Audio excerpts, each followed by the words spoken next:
अमरावती जिल्ह्यातील तिवसा वनविभागाच्या राखीव क्षेत्रात अचानक भीषण आग भडकली असून संपूर्ण परिसरात भीतीचं वातावरण निर्माण झालंय। ही आग इतकी मोठी आहे की वनसंपत्तीचा मोठा भाग भस्मसात होण्याची शक्यता व्यक्त केली जात आहे आणि सध्या प्रशासन युद्ध पातळीवर आग विझविण्यासाठी धडपड करीत आहे।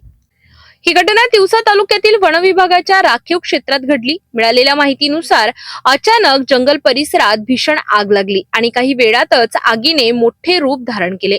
त्यामुळे परिसरात एकच खळबळ उडाली। या आगीमुळे मोठ्या प्रमाणात झाडे, वनस्पती आणि नैसर्गिक संपत्ती जळून खाक होण्याची भीती व्यक्त केली जात आहे। घटनेची माहिती मिळताच नगरपंचायत तिवसा अग्निशमन दल तात्काळ सज्ज झाले असून घटनास्थळी धाव घेण्यासाठी पथक रवाना करण्यात आले। अग्निशमन दलाकडून आग आटोक्यात आणण्यासाठी युद्ध पातळीवर प्रयत्न सुरू असून परिस्थिती नियंत्रणात आणण्यासाठी प्रशासन प्रयत्नरत आहे। दरम्यान स्थानिक प्रशासन आणि वन विभाग देखील परिस्थितीवर बारकाईने लक्ष ठेवून आहेत। सध्या आग लागल्याचे नेमके कारण समोर आलेले नाही। ही आग नैसर्गिक कारणांमुळे लागली की मानवी निष्काळजीपणामुळे याचा तपास सुरू आहे।